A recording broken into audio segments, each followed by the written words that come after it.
نحمده ونصلي على رسوله الكريم أما بعد فأعوذ بالله من الشيطان الرجيم بسم الله الرحمن الرحيم ومن يتق الله يكفر عنه سيئاته ويعظم له أجرا اللهم صل على سيدنا محمد وعلى آل سيدنا محمد وبارك وسلم۔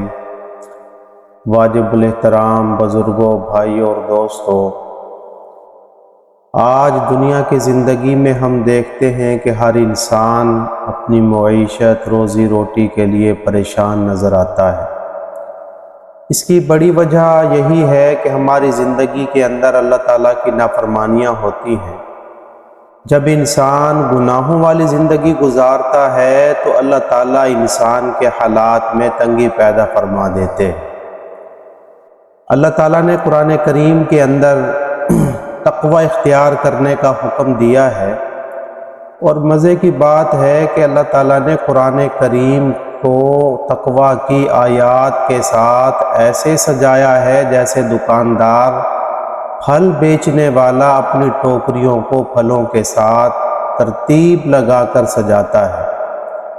میوے والے کی دکان پر جائیں تو وہ اپنے میووں کو ایسی ترتیب سے لگاتا ہے کہ دکان اس کی خوبصورت نظر آتی ہے۔ تو اللہ تعالیٰ نے قرآن کریم کو تقوی کی آیات کے ساتھ خوبصورتی عطا فرمائی ہے۔ بعض مقامات پر آپ دیکھیں گے کہ ایک آیت میں اللہ تعالیٰ نے تقوی کا ذکر 2 مرتبہ فرمایا ہے، تو یہ قرآن کریم کی خوبصورتی۔ مطلب کیا ہے کہ اللہ تعالیٰ کے ہاں تقوی کی اتنی اہمیت ہے کہ اگر انسان تقوی والی زندگی گزارنا شروع کر دے تو اللہ تعالیٰ انسان کو دنیا ہی کے اندر خوشحالی عطا فرما دیتے، اور جتنے بھی چیزیں ہیں اللہ تعالیٰ نے ہر چیز کی ایک حد مقرر فرمائی ہے، لیکن جب تقوی کا میدان آیا تو اس کو اللہ نے کھلا چھوڑ دیا ہے۔ اور قرآن کریم کے اندر اللہ تعالیٰ نے ارشاد فرمایا فاتقوا اللہ ما استطعتم، کہ جتنی تم طاقت رکھتے ہو تقوی اختیار کرو۔ ایک اور موقع پہ اللہ تعالیٰ نے ارشاد فرمایا یا ایھا الذین آمنوا اتقوا اللہ حق تقاتہ، کہ ایمان والو تم اللہ تعالیٰ سے ڈرو، تقوی اختیار کرو جیسا کہ ڈرنے کا حق ہے، تقوی اختیار کرنے کا حق۔ اور اس تقوی کے فائدے کیا ہیں؟ یہ اللہ تعالیٰ کی ایسی عجیب نعمت ہے کہ جو بندہ بھی اس تقوی کو اختیار کرتا ہے اللہ تعالیٰ برکتوں کے دروازے کھول دیتے ہیں، گناہوں کو معاف فرما دیتے ہیں۔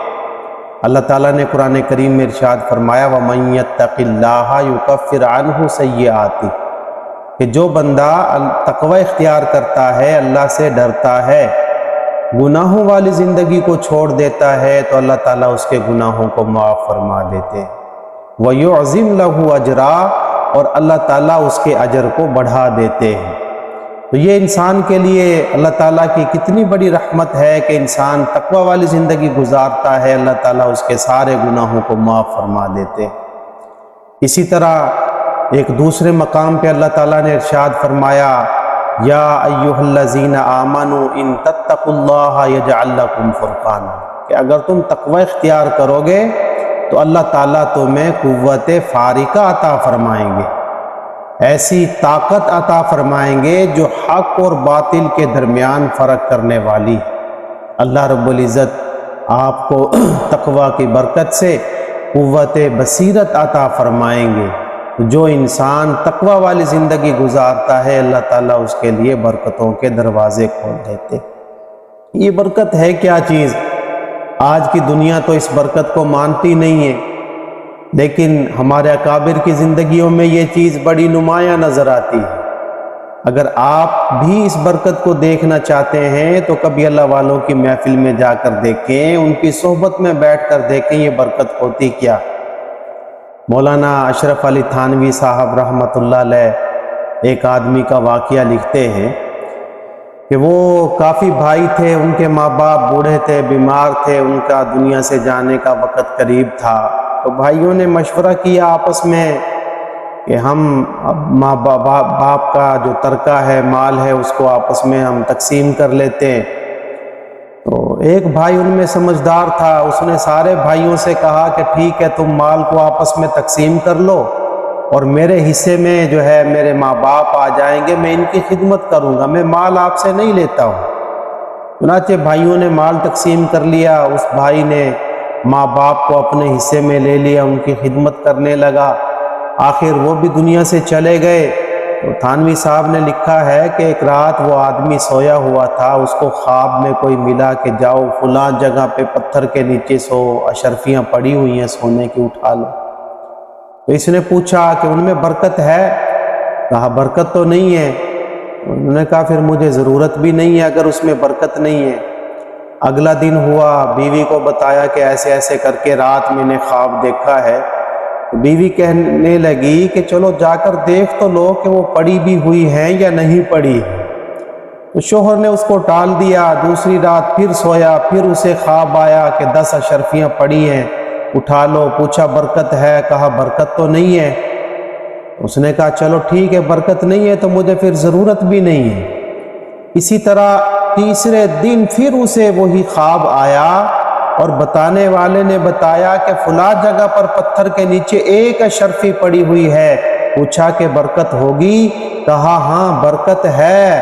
تو اس نے اگلے دن جا کر اسی جگہ سے پتھر کے نیچے سے وہ اشرفی اٹھا لی۔